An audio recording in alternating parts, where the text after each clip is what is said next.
Bonjour à tous, chers auditeurs, ici Paul-Elena Ponceau pour une nouvelle vidéo. Et dans cette vidéo, on va vous parler des entités type zeta 2. Et c'est de l'information nouvelle qu'on a par le biais d'un témoignage. Donc ça va aller très loin. Comme d'habitude. Mais avant, on voulait vous annoncer que le week-end du 19 septembre, on a 3 événements. Alors le premier événement, c'est le vendredi 19 septembre de 19h à 23h. Je donne un cours sur la Tartaria, sur la chute de la Tartaria. Un cours en ligne et en direct. Donc ce cours est un cours d'une série de 3 cours, tous indépendants les uns des autres. Et là, je vais montrer comment la Tartaria est tombée, comment l'histoire a été réécrite suite à la chute de la Tartaria. Donc, il reste encore des places. Donc, ne tardez pas trop parce que ces cours partent vite. Donc, si ça vous intéresse, inscrivez-vous en cliquant sur le lien juste en dessous de ce podcast. Et le samedi 20 septembre, Paul Ponceau organise un webinaire de 18h à 22h sur le thème très intéressant de la réincarnation. Exactement, comment les cycles d'incarnation, réincarnation sont manipulés, comment aussi la fausse lumière manipule lors de l'intervie, comment même la notion de karma est un leurre des entités sans âme.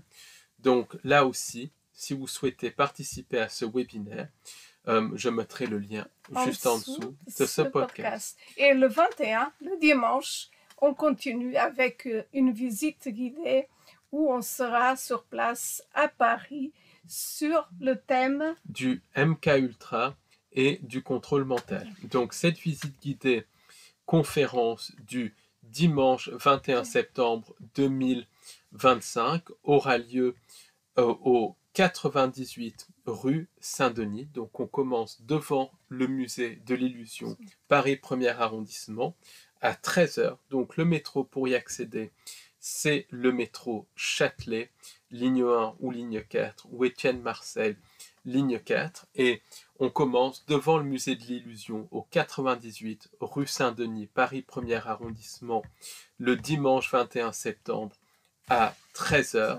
Et on parlera du MK Ultra, du lien entre MK Ultra et abduction, du lien aussi entre MK Ultra et nature de la réalité, du lien avec les entités sans âme. Donc ça va être vraiment une visite guidée extrêmement importante. On verra aussi que les grands événements de l'actualité, comme il y a eu du reste récemment aux États-Unis, sont connectés à ce programme de contrôle mental collectif. Donc, pour vous y inscrire, je mettrai le lien juste en dessous de ce podcast. C'est un vaste programme très intéressant et en plus, on peut échanger de vive voix. Donc, après, je vous montre notre livre qui s'appelle La matrice archontique et le piège temporel, qui est sorti il y a quelques mois. Donc, ce livre est disponible sur notre site librairiedubonheur.com et c'est un livre qui est vraiment up-to-date, notamment sur les questions d'actualité, puisqu'on parle du cirque derrière le canard, du cirque derrière les grands événements, comment tous ces événements sont projetés, programmés dans la réalité. On parle aussi du temps, des phénomènes de glissement de temps. C'est un livre qui va aussi très très loin sur tout ce qui est pensée intrusive. On parle d'abduction, de contact, de fausse lumière, de NDE, de comment l'intervie est manipulée. Donc c'est un livre qui est extrêmement vaste, qui est le fruit de 3 ans de travail. Donc là aussi, si vous souhaitez vous le procurer, je mettrai un lien juste en dessous pour que vous puissiez le faire. Et parce que ça va très loin et parce qu'il y a des thèmes vraiment intéressants. Donc, de toute façon, on mettra les liens en dessous de cette vidéo. Donc, ça, c'est très important.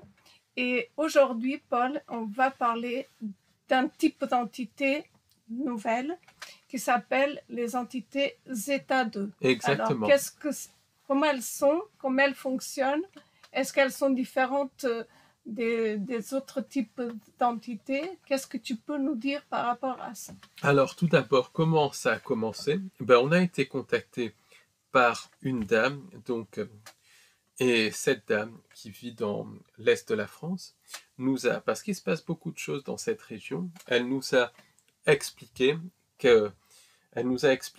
avoir subi une MyLab aux mains d'entités qu'elle appelle les États 2. Alors, ces entités, selon cette dame, sont des entités d'apparence humaine, mais qui se caractérisent par un espèce de sourire forcé, un espèce de rictus forcé. Donc là, j'ai tout de suite tilté, j'ai fait le rapprochement avec d'autres cas de contact. Et avant de parler du témoignage de cette dame, je vais parler des autres cas de contact. En tout cas, cette dame a expliqué que ces entités infiltraient la société, qu'ils étaient connectés à certains phénomènes de type Men in Black, qu'elles étaient aussi connectées à certaines apparitions d'entités, et surtout cette dame, par son témoignage personnel, montre que ces entités sont connectées au MyLab. Mais tout de suite, ça a fait tilt parce qu'elle décrit des entités avec un sourire forcé, mais d'apparence humaine. Or, aux États-Unis, beaucoup de contactés, un petit peu partout, décrivent ce genre d'entité. Donc, le plus connu de ces contactés, c'est Woodrow Derenberger, qui était un vendeur de machines à coudre qui vivait en Virginie occidentale dans les années 60. Et un jour, il voit un ovni, et là, qui ressemble un peu vaguement à une lampe à pétrole, et là, il rencontre une entité sort de l'ovni, il est en voiture, il s'arrête, une entité sort de l'ovni et s'approche de lui et commence à lui parler. Elle se fait passer pour Indrid Cold et il décrit cette entité comme d'apparence humaine, comme un homme de 30 à 40 ans, avec les cheveux bruns, mais caractérisé par un espèce de rictus, un espèce de sourire forcé. Cette entité communique à la fois par télépathie et à la fois par mots. Donc, et cette entité commence à un petit peu échanger avec Woodrow Derenberger. Donc, d'autres personnes ont vu des ovnis au même moment et ont signalé le même type d'entité. Donc, c'est ce qui fait que le témoignage de Woodrow Derenberger est très important. Il y a eu une enquête qui a été très bien faite par John Keel, justement sur ce cas. Et ce cas de contact est connecté à d'autres cas de contact dans la région de Virginie occidentale. C'est surtout connecté aussi à des apparitions de cryptides, notamment l'homme phalène, qui est connecté donc à des chimères, qui est connecté à ce qu'on peut appeler des néphilim, des expérimentations génétiques. C'est aussi connecté au culte de l'homme-oiseau.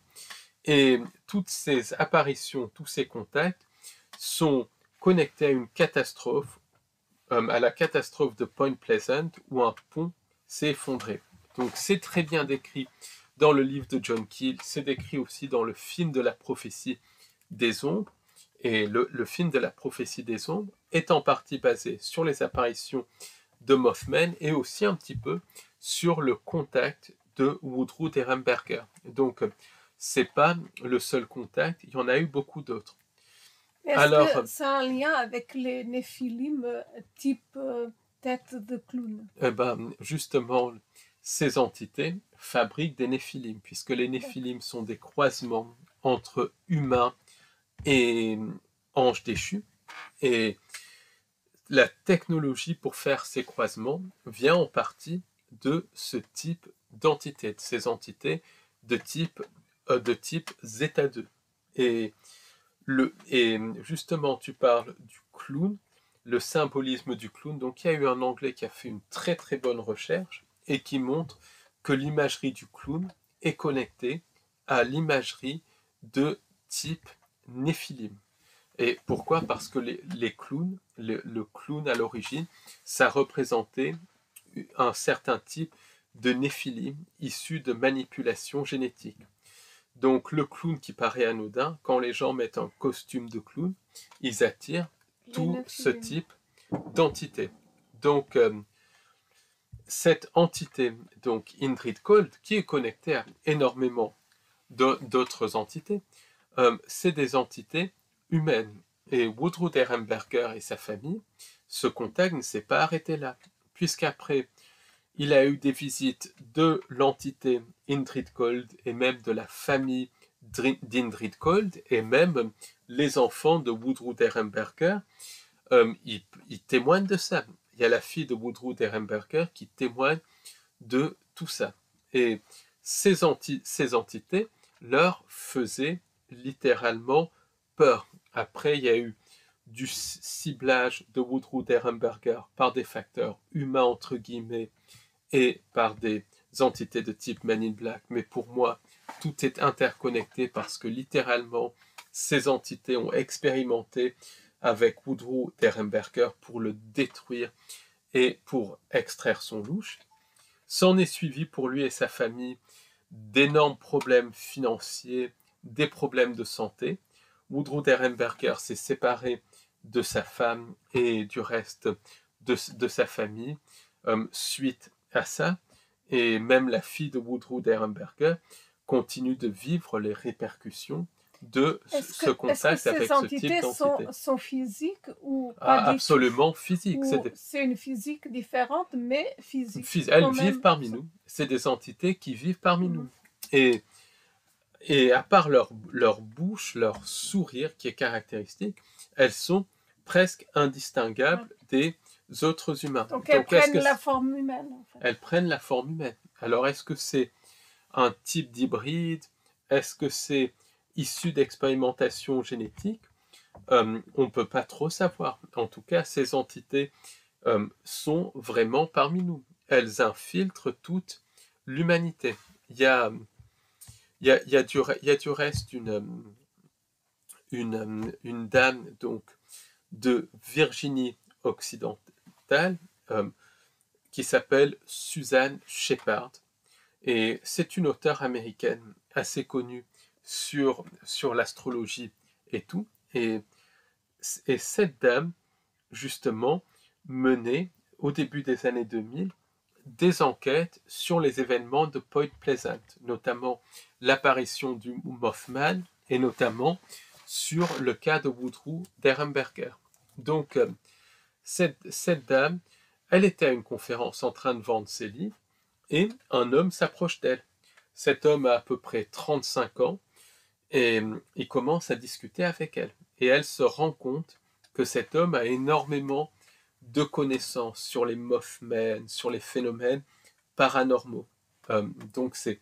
Voilà. Et suite à cette rencontre, bon, elle garde contact, il donne son numéro de téléphone et tout. Et suite à cette rencontre, elle remarque quand même qu'il y a des phénomènes bizarres, notamment des appels anonymes. Or, les appels anonymes où il n'y a rien au bout du fil, où il y a des cris, des hurlements, et qui ont lieu quand les téléphones sont débranchés ou quand on est en zone de non-réception avec les portables, puisque ça se passe entre les années 2000 et 2020, toutes les expériences de cette dame, c'est un phénomène qui est très souvent connecté aux entités, puisqu'elles peuvent agir sur la matière. Elles sont, comme tu dis, physiques, mais elles peuvent agir au niveau astral et au niveau mental. Elles peuvent manipuler l'esprit. C'est pour ça que des programmes comme MKUltra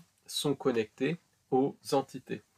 Donc en l'occurrence, cette dame reçoit des coups de fil anonymes, des bruits très bizarres sur son téléphone, parfois même avec le téléphone qui est hors ligne et tout. Donc elle raconte ça, mais elle ne fait pas le rapprochement. Et progressivement, cette entité suit cette dame, chaque fois qu'elle donne des conférences, parce qu'elle était astrologue, et en plus elle faisait des visites guidées du Point Pleasant hanté, puisque cette région est très hantée, elle est connectée du reste sur des zones fenêtres et des choses comme ça, et chaque fois qu'elle faisait quelque chose, cette entité était là. À un moment donné, elle met en vente des archives, elle fait des enchères pour des archives, et donc cet homme propose un prix beaucoup plus élevé pour les autres pour avoir les objets. Et même il est présent à chaque fois qu'elle fait une visite guidée, il est présent et il se caractérise par des connaissances extrêmement importantes. Mais il y a quelque chose qui dérange cette dame. Donc en fait, elle était surveillée de près. Elle était surveillée, mais par les entités. Et à un moment donné, cette dame se dit, mais cette Suzanne Shepard se dit, mais cette entité, elle ressemble à Indrid Cold, à l'entité décrite par Woodrow Derenberger. Donc, elle se rend compte que c'est vraiment cette entité. Et un jour, elle est à une représentation de théâtre, l'entité est derrière et il est en train de la fixer. Donc, elle commence à vraiment prendre peur. Donc ensuite, même à cause de ça, elle arrête ses visites guidées. Mais les phénomènes de harcèlement se poursuivent. Suite à ses rencontres avec cette entité, Suzanne Shepard finit par se séparer de son mari, toujours le même modus operandi, et en 2020, alors qu'elle n'est pas particulièrement âgée, peut-être une soixantaine d'années, elle finit par tomber malade et elle décède. Donc, toujours pareil, cette destruction progressive, cette surveillance pour prendre le louche, pour prendre le même schéma se produit.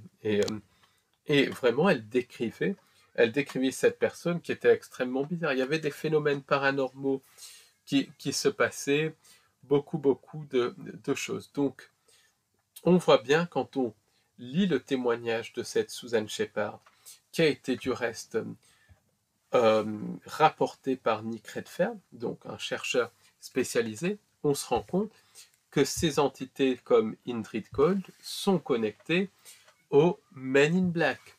Alors, les Men in Black, j'ai fait un podcast dessus, mais je vais quand même y revenir dessus. C'est des entités qui surveillent, qui en gros vont surveiller et parfois éliminer des personnes qui ont vécu des phénomènes paranormaux, des chercheurs de vérité aussi, enfin énormément de choses comme ça. Donc, il y a une dame qui nous avait contacté aussi il y a 1 an, qui avait été confrontée à ces Men in Black, et elle avait compris que ces entités modifiaient leur apparence, qu'elles se faisaient passer pour des humains, mais que c'était des entités d'apparence absolument non humaine. Elle les appelait les Orson parce que ne savait pas trop comment les appeler. Et on voit bien que ces entités de type Indrid Cold, il y a une connexion avec les Men in Black, parce que les Men in Black, il y en a très souvent, il y en a plusieurs types. Et toutes les deux surveilleraient ou elles auraient la même fonction? C'est peut-être les mêmes entités qui peuvent modifier leur apparence, puisqu'elles sont capables de modifier leur apparence. Toujours est-il que les apparitions de Men in Black, qui continuent à l'heure actuelle, il y a par exemple des gens comme Léo Raoul Athème qui a reçu des visites de Men in Black. Il y a énormément de personnes et il y a des Men in Black qui sont connectés aux entités non humaines. Par exemple, il y avait un médecin américain, le docteur Herbert Hopkins, qui travaillait sur les abductions, qui faisait des hypnoses régressives aux abductés dans les années 80 pour essayer de comprendre ce qui leur était arrivé, donc il était vraiment un pionnier. Il parlait à personne de ce qu'il faisait, mis à part les abductés et sa proche famille. Un jour, quelqu'un l'appelle en lui disant qu'il avait un témoignage à lui donner. La personne qui arrive, c'est un Men in Black.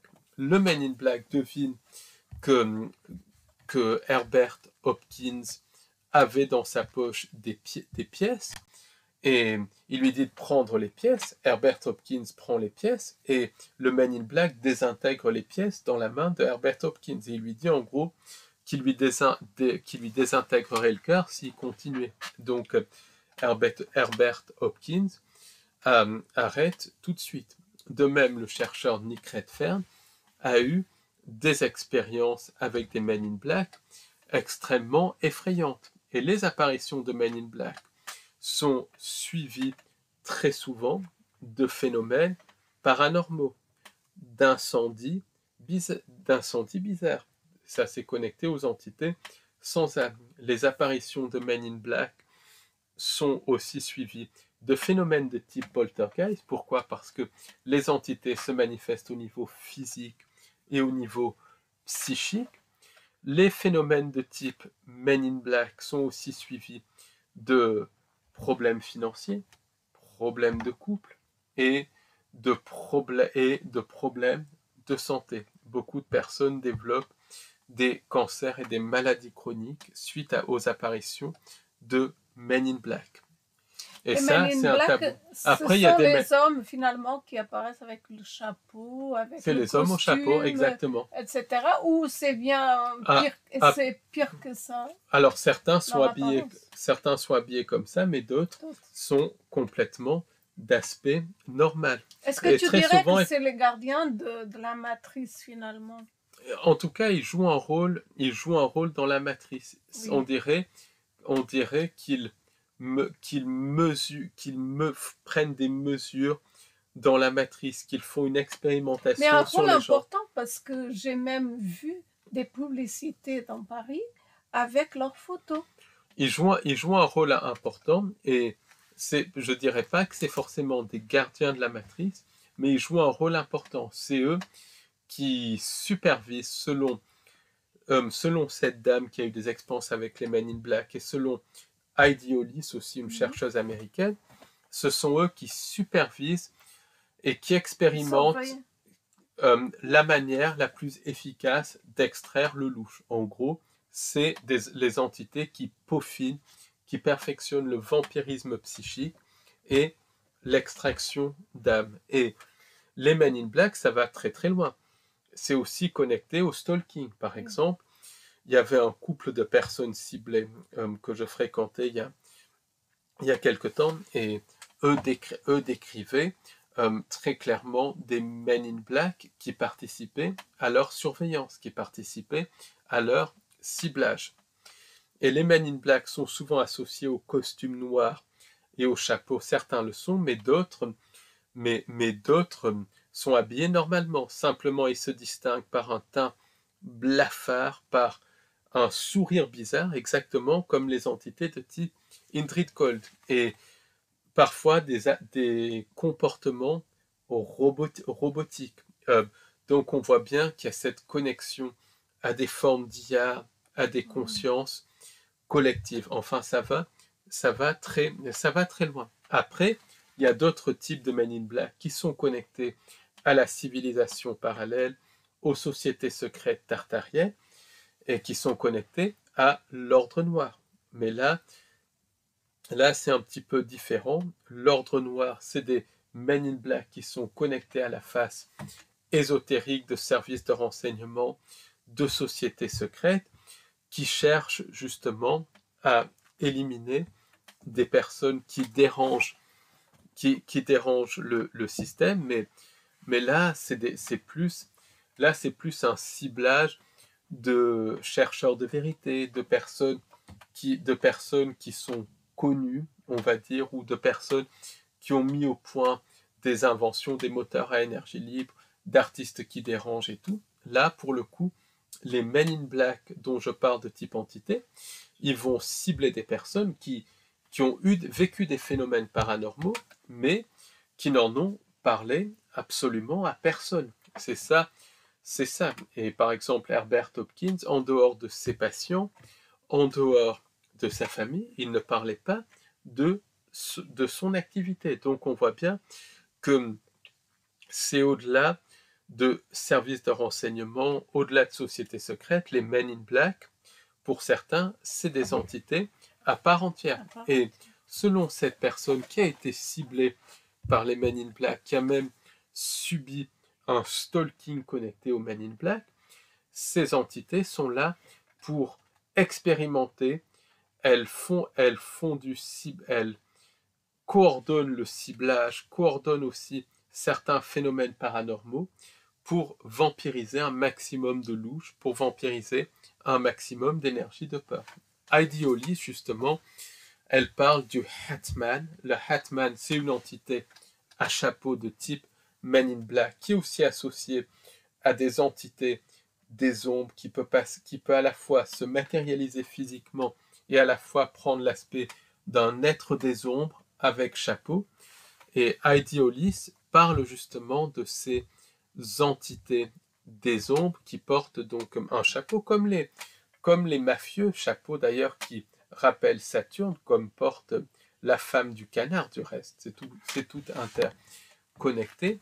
Et ce qui est intéressant, c'est que ces entités, ces Men in Black sont derrière les abductions. Et selon Heidi Hollis, c'est ces entités qui dirigent tout. Donc, et elles peuvent prendre un aspect quasi humain. Donc, on voit bien que ces entités, ça correspond à ces descriptions de l'homme souriant, du grinning man, aux entités de type Indrid Cold, de type Zeta 2, on va les appeler Zeta 2. Et c'est vraiment intéressant parce que ces entités peuvent se glisser parmi la population et elles sont quasiment indistinguables d'un humain normal. Donc, moi, je me pose des questions à la lumière déjà de ces témoignages. Est-ce que, par exemple, ces entités ne seraient pas des hybrides? Un type d'entité sans âme qui nous ressemble, parce qu'il y en a. Georges Cavassilas décrit des entités sans âme qui ressemblent comme 2 gouttes d'eau à des humains et qui sont liées à des manipulations génétiques d'entités sans âme pour modifier leur apparence, pour se fondre parmi nous. Et on peut se poser les questions. Est-ce que les humites, qui justement vendent énormément des technologies à la population via leurs lettres et leurs tweets, est-ce que les humites ne seraient pas ce type d'entité de type zeta? Pourquoi? Parce que les lettres humites, justement, qu'est-ce qu'elles poussent? Elles poussent donc la singularité, autrement dit, la fusion de l'âme avec la machine. Elles poussent les intelligences artificielles, ça c'est très très clairement indiqué. Elles poussent le concept de noosphère qui vient de Teilhard de Chardin, qui est connecté à des sociétés secrètes qui n'étaient pas du tout ce que les gens disaient, qui était une abomination, et qui prônait la fusion des consciences en une conscience collective. Et ça, c'est la singularité, c'est connecté au transhumanisme. Et les humites, ils font la promotion de ça. Quand on regarde les lettres humites, on se rend compte que dans leur civilisation, il n'y a aucune place pour la créativité, aucune place pour l'individualité, que tout est basé sur une conscience collective, tout est basé sur de la technologie. Les humites dès les années 60 parlaient du reste de réseaux informatiques. Donc en fait, on voit bien que les intelligences artificielles, que Internet, les microprocesseurs, ça vient de ces entités et d'autres entités. Oui, mais on voit très bien que c'était déjà programmé à l'avance. On voit que c'est complètement progressif, mais c'était déjà un programme déjà tout fait qu'ils ont mis au point au bon moment. On voit que tout est programmé littéralement, que tout est programmé à l'avance. Et donc on peut se poser la question, est-ce que certaines lettres humides ne sont pas liées à ces entités de type zeta 2. Donc maintenant, je vais en revenir à cette contactée, justement, qui nous a donné vraiment une explication très détaillée de son, Oui, très très intéressante. intéressante de son contact, et qui montre bien que ces entités de type zeta 2 font partie du système de contrôle. C'est un type d'entité sans âme qui collabore avec la civilisation parallèle.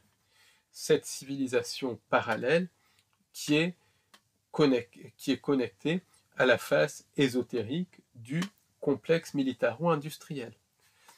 Donc, cette femme qui nous a contactés, c'est une personne qui a vécu des expériences paranormales, qui a vécu des phénomènes d'abduction et qui a vécu des phénomènes de ciblage, et tout va ensemble.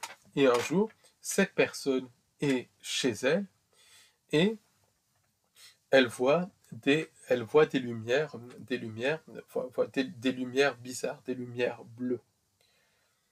La personne s'évanouit. Quand elle se réveille, elle est dans un endroit et elle ressent que c'est un endroit souterrain. Elle ressent que c'est un endroit qui est connecté au monde souterrain. Et là, elle est sur une espèce de fauteuil roulant, sur un chariot, et elle voit des militaires en uniforme qui tiennent des mitraillettes et tout. Et là, elle voit qu'en même temps, il y a des espèces qu'on pourrait appeler de robots, des personnes qui sont habillées en robots et tout, et elle est dans un espèce de couloir très aseptisé, comme dans une base militaire. Elle est amenée donc vers une salle d'expérimentation, Oui, type laboratoire, c'est ça? type laboratoire, où là, il y a ce qu'on peut appeler des humains en habit militaire qui la prennent, et à côté de ces humains, il y a des entités qui sont en blouse, qui portent des espèces de blouses, littéralement, et ces entités sont d'aspect humain, selon cette dame, mais elle ressent qu'ils ont quelque chose qui n'est pas humain, notamment un rictus sur le visage qui n'est pas caractéristique des humains. Et toutes ces entités se ressemblent énormément. Elles ressemblent vraiment à des...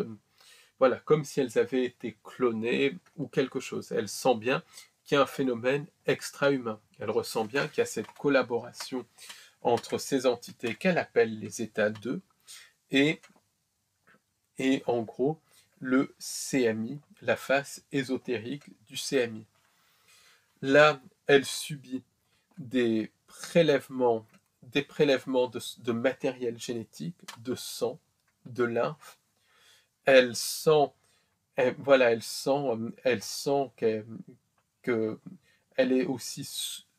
subit aussi ce qu'on peut appeler des rayonnements, des radiations. Elle sent qu'elle subit quelque chose. Ils lui font des prélèvements. Après, ces entités lui mettent un espèce de casque sur la tête et ils la connectent à une espèce d'exosquelette. Donc, elle ressent ça. Ce qu'elle ressent aussi, c'est qu'elle est vampirisée de toute son énergie, qu'elle est vampirisée de tout. Qu'elle est vampirisée de tout. Donc, cette personne, ensuite, se retrouve chez elle. Suite à ça, se développent de nombreux problèmes de santé. Cette personne ne se rappelle de rien, mais elle savait qu'elle avait une période de missing time, une période de temps manquant. Et par des techniques de relaxation, un jour, tous les souvenirs lui reviennent. Et elle se rend compte que ces entités viennent d'une autre dimension, d'une autre planète en tout cas, qu'elles sont d'origine non humaine. Là, elle s'en rend compte extrêmement clairement. Elle se rend compte aussi que ces entités lui ont donné de l'information. Elles lui ont parlé de modification génétique. Elles lui ont parlé qu'elle l'avait modifié génétiquement. Donc ça, c'est extrêmement important. Et pour s'être contacté, ça explique les problèmes de santé. Donc, j'ai un petit peu creusé ce qu'elle a dit pour essayer de corroborer. Et justement, beaucoup de survivants des programmes spatiaux secrets parlent d'avoir été génétiquement modifiés. Par exemple, je vous recommande vivement le témoignage d'Arkaimra. Arkaimra, donc, c'est un survivant de programmes spatiaux secrets qui, lui, a compris que les entités le manipulaient. Il parle de modification génétique, parce qu'il faut bien comprendre qu'une modification génétique, tout le monde pense que c'est à l'état d'embryon que ça peut se faire, mais pas du tout, ça peut se faire n'importe quand. Il y a des vecteurs, il y a des techniques pour modifier génétiquement des animaux adultes. Ce qui explique du reste que certaines espèces peuvent être recréées et tout ça, ce qui explique par exemple des chimères et tout, ce qui explique que des souris, qu'ils peuvent faire pousser des oreilles humaines dans des souris et tout, et ça c'est absolument officiel parce que les techniques existent même au niveau mainstream pour modifier génétiquement un organisme adulte. Or, ces entités ont des milliards d'années d'avance sur nous, donc elles sont capables de modifier génétiquement des humains et des animaux. Et on en revient à la base de Dulce, au Nouveau-Mexique. Et la base de Dulce, contrairement à ce qui est dit, c'est une réalité, ça existe bien, parce qu'il y a des gens qui essayent de casser ça. Simplement, je n'en dirai pas plus, mais j'ai un témoignage sur cette base. Donc, c'est quelque chose qui existe bel et bien. Voilà, c'est là, c'est officiel. Du reste, quand on voit les photos, on voit bien qu'il y a une base à cet endroit-là, au Nouveau-Mexique. Et dans cette base de Dulce, il y a des programmes, selon le témoignage de Thomas Castello, de création de chimères.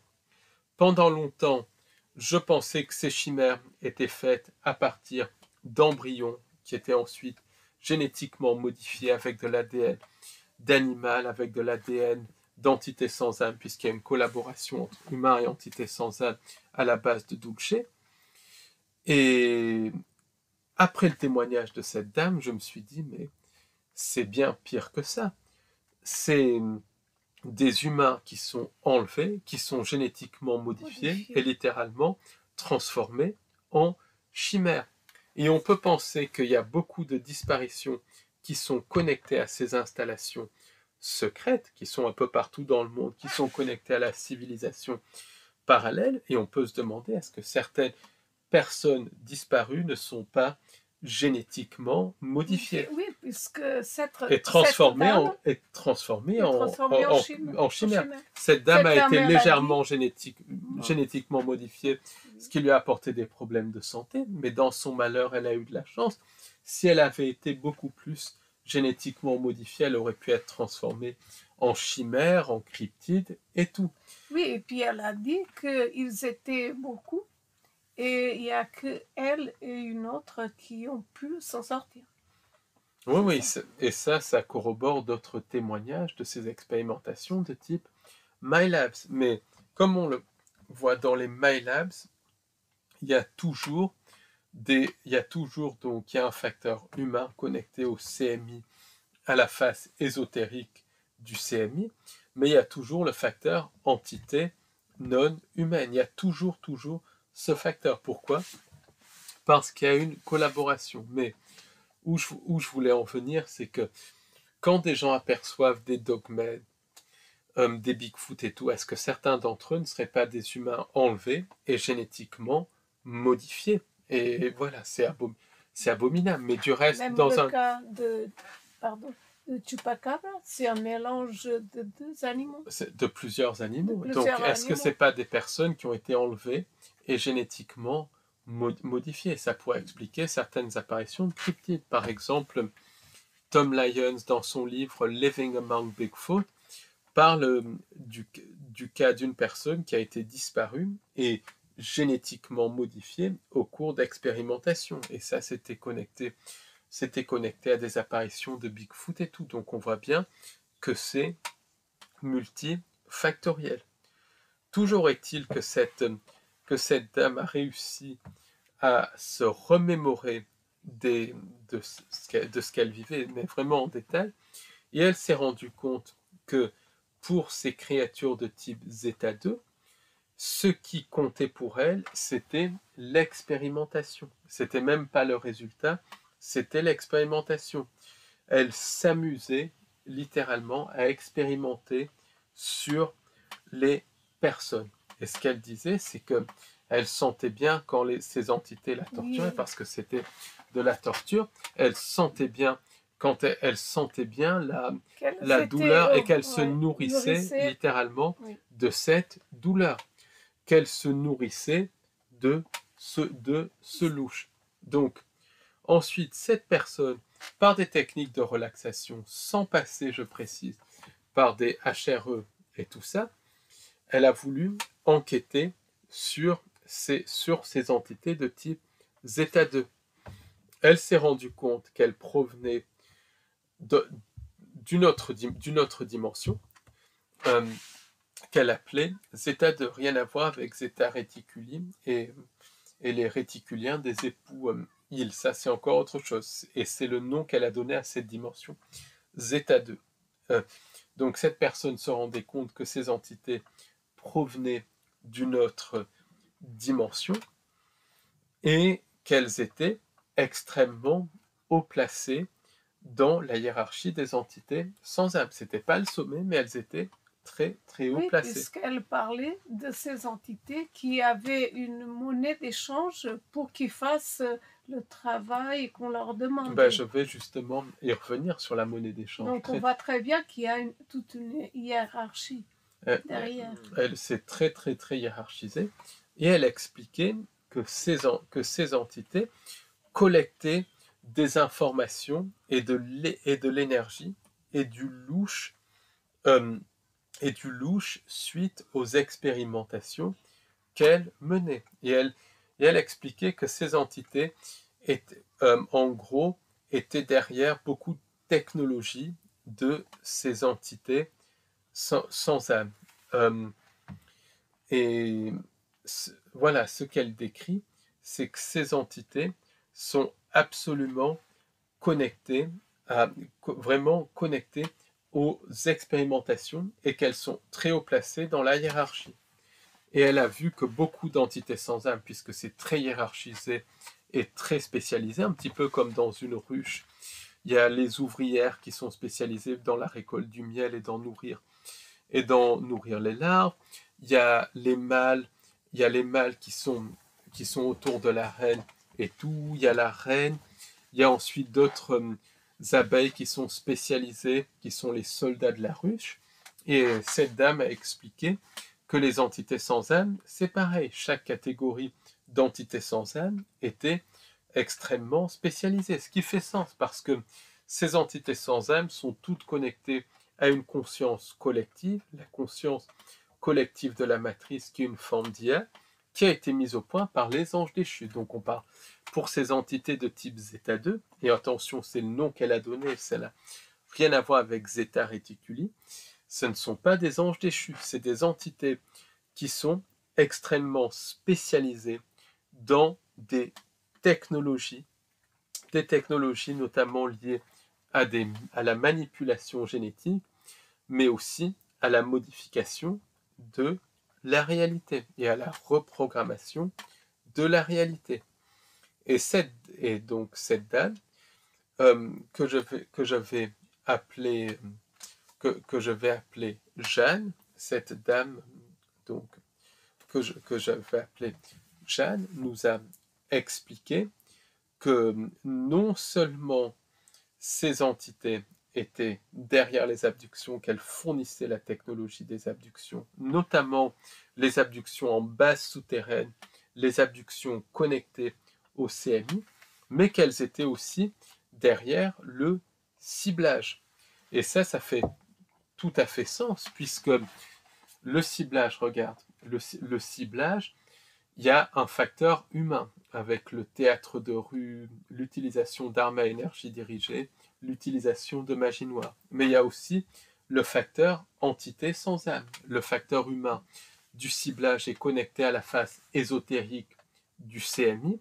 Les MyLab sont connectés à la face ésotérique du CMI. Et la face ésotérique du CMI est tenue par ces entités de type Zeta 2. Après, il y a aussi des entités de type Draco, de type gris et tout ça qui sont là-dedans, mais ces entités fournissent une partie de la technologie et les autres doivent en fournir, mais elles sont spécialisées dans les technologies. Et j'ai essayé de corroborer un petit peu ce que disait cette dame, ce que nous a dit cette dame, et Tony Dodd, donc un très grand ufologue anglais malheureusement décédé, disait que le type d'entités les plus dangereuses, c'était des entités qui ressemblaient comme deux gouttes d'eau à des humains, qui travaillaient avec en gros les entités reptiliennes et qui infiltraient tout. Il disait que ces entités, dans une de ses dernières interviews, que ces entités étaient les plus dangereuses. Et les entités de type Zeta 2, elles ressemblent comme deux gouttes d'eau à des humains. Donc elles peuvent se fondre dans une foule sans être remarquées. Et cette dame disait que tout en travaillant pour la conscience collective de la matrice synthétique, ces entités monnayaient leur technologie. Et je me suis posé la question, en quoi elles monnayaient leur technologie? Donc bien évidemment, ça ne sera pas des monnaies comme ça, les entités n'en ont que faire des monnaies comme ça. Et pour comprendre comment elles monnayaient leur technologie, je me suis posé la question, quelle est la monnaie d'échange entre les entités sans âme? Quelle est la source d'énergie des entités sans âme? La source d'énergie des entités sans âme, c'est le louche, c'est les fragments d'âme. Les entités sans âme récoltent du louche lors d'abduction, lors aussi de grands événements comme les false flags, les événements comme les guerres et tous les événements récents qui ont eu lieu aux États-Unis. Les entités sans âme, elles extraient le louche, l'énergie psychique, et elles extraient aussi des fragments d'âme. Ces entités, elles extraient aussi le louche par le biais des symboles, par le biais des ondes de forme, par le biais aussi des bâtiments tartariens qui ont été complètement inversés. Elles extraient le louche. Elles extraient aussi des fragments d'âme. Par exemple, Lucia Beatrice Stelberg décrit des fragments d'âme qui sont enlevés aux âmes juste avant d'être réincarnés. Pourquoi? Parce que la manipulation se poursuit dans l'au-delà, et dans l'au-delà, les âmes sont fragmentées. C'est un grand tabou, mais c'est une réalité. Et moi, je me pose la question, est-ce que des fragments d'âme ne sont pas enlevés quotidiennement? Par exemple, quand il y a des événements, quand les personnes sont prises dans le cercle de la politique, je ne parle pas d'acteurs de la politique, je parle de personnes qui sont prises là-dedans. Il y en a beaucoup et tout ça qui sont prises là-dedans. Par exemple, des personnes qui battent devant le canard et tout. Ces personnes, ou d'autres, qui battent devant même le parfum, qui battent devant aussi Vlad l'Empaleur, qui battent aussi devant le petit biscuit et tout ça. Voilà, ces gens finissent par perdre quelque chose. Ils perdent littéralement des fragments d'âme. Et en fait, si on n'est pas conscient des symboles, si on n'est pas conscient de l'aspect rituel du siècle de l'actualité,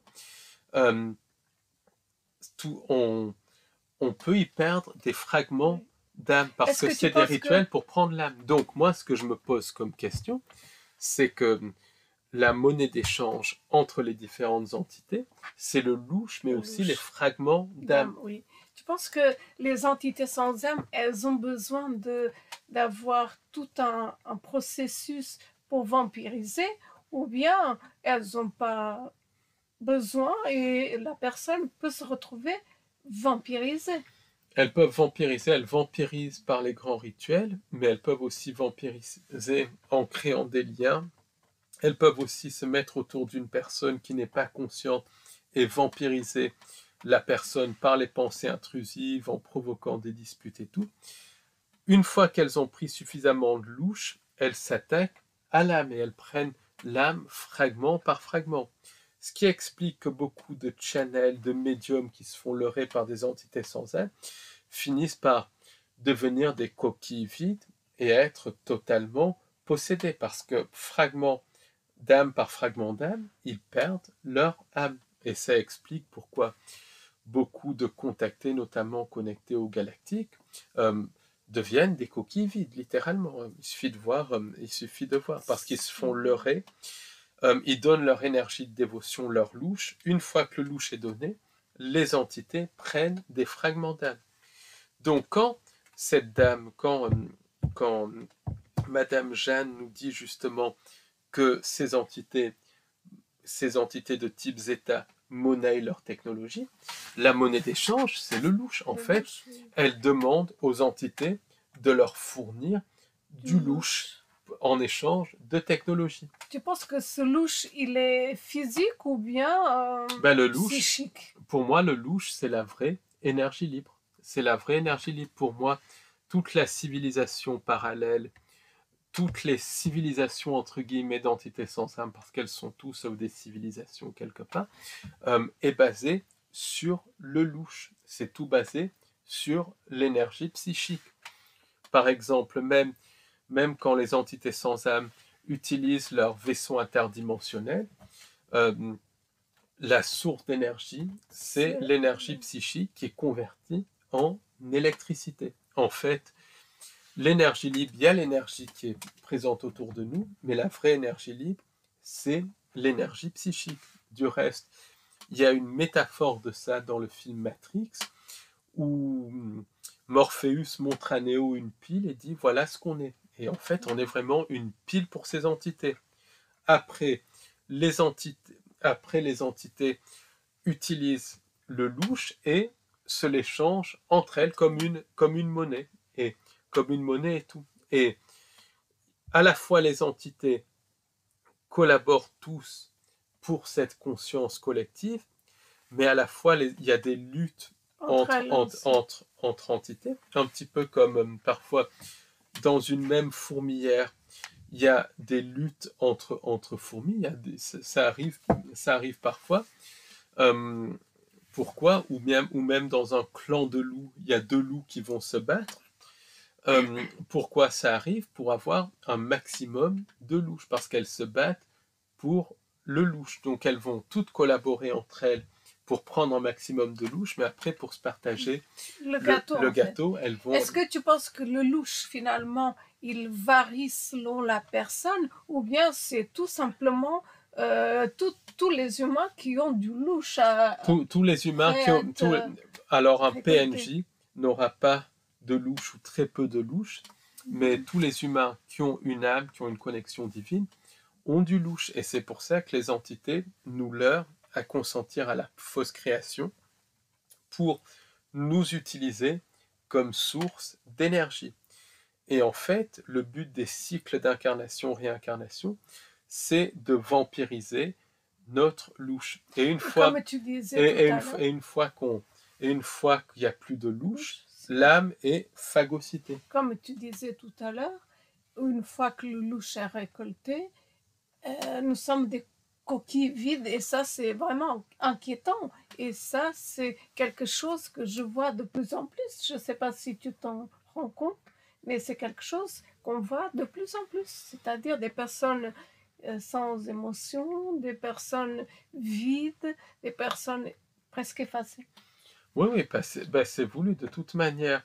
De toute manière, à l'heure actuelle, on se dirige vers un reset, vers la mise en place des interunivers, et tout est fait pour récolter un maximum d'énergie émotionnelle, mais carrément récolter des fragments d'âme, ce qui explique la multiplication des rituels, ce qui explique aussi les phénomènes de type love bite, ce qui explique les pensées intrusives. Tout cela, ça génère des disputes, ça génère donc du louche, et une fois que le louche est récolté, les entités s'attaquent littéralement à l'âme. Et c'est pour ça qu'il y a tout un espèce aussi de programme pour créer des faux sauveurs externes, pour que les gens donnent leur dévotion ou à un acteur de la politique, comme c'est le cas du canard par exemple, mais d'autres aussi, ou bien que les gens donnent leur dévotion aux galactiques, qui sont des entités sans âme qui travaillent pour la fausse lumière. Pourquoi? Parce que cette énergie de dévotion, c'est du louche. Et une fois que le louche est pris, les entités prennent des fragments d'âme. Et à un moment donné, quand une personne a été trop attaquée par les entités, il ne reste plus rien. Après, il y a des gens aussi qui vendent leur âme dans des rituels, ça c'est encore autre chose. Mais absolument. D'où Mais, l'importance d'être informé, d'où l'importance de faire un travail sur soi. mais c'est ça. Parce que c'est vraiment inquiétant. On voit que ça s'accélère quand même. Il y a comme le temps qui s'accélère. C'est voulu, c'est connecté au reset, c'est connecté à la mise en place des inter-univers. Donc ça, c'est vraiment intéressant, le témoignage de cette dame, parce que on voit bien qu'il n'y a pas qu'un groupe d'entités qui nous manipulent. Beaucoup de gens disent « Ah, c'est les reptiliens, c'est les insectoïdes, c'est les gris ». Il y a de ça, mais il y a aussi des entités d'apparence humaine et très probablement d'autres types d'entités. D'ailleurs, encore une fois, les penseurs arabo-musulmans avaient très bien compris, puisqu'ils parlaient de plusieurs types de djinns. De même, les Amérindiens parlaient de plusieurs types de tricksters, comme les Celtes parlaient de plusieurs types de fées et de gnomes. Donc pas dans le sens fée et gnome, dans le sens humanité parallèle, mais dans le sens entité sans âme. Donc, oui, puisqu'ils peuvent se transformer.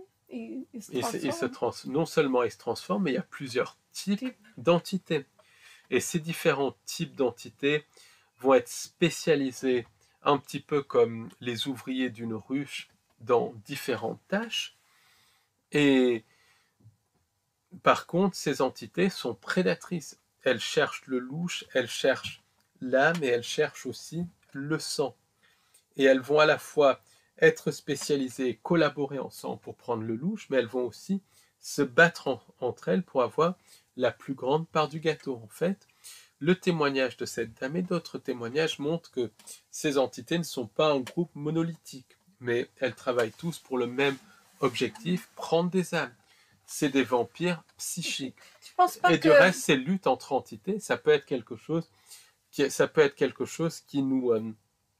peut nous aider, puisque voilà, si elles luttent entre elles, elles peuvent se diviser.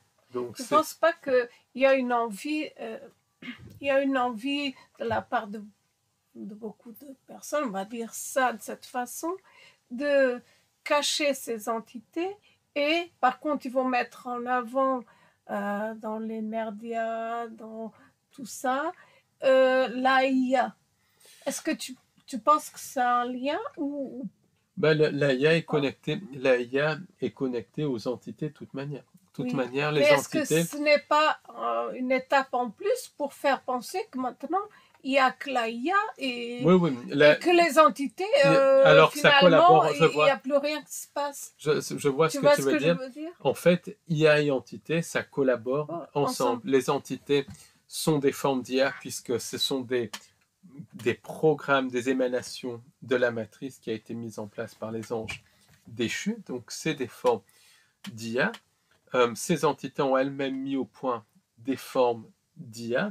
Nous-mêmes, on est en train de mettre au point des formes d'IA qui participent du reste au système de contrôle, notamment le culte de l'homme-oiseau, par exemple, dont j'ai déjà parlé, qui est directement connecté aux IA, des entités de type Slenderman, mais bien évidemment, il n'y a pas que... Est-ce que c'est voulu? Il n'y a pas que Une- l'IA, les gens il y a- se focalisent que sur l'IA, mais il y a aussi les entités, les anges déchus. De Absolument. même, il y a des Est-ce que personnes... ce n'est pas fait C'est pour fait. justement oublier les entités qui ont toujours existé, qui existent toujours?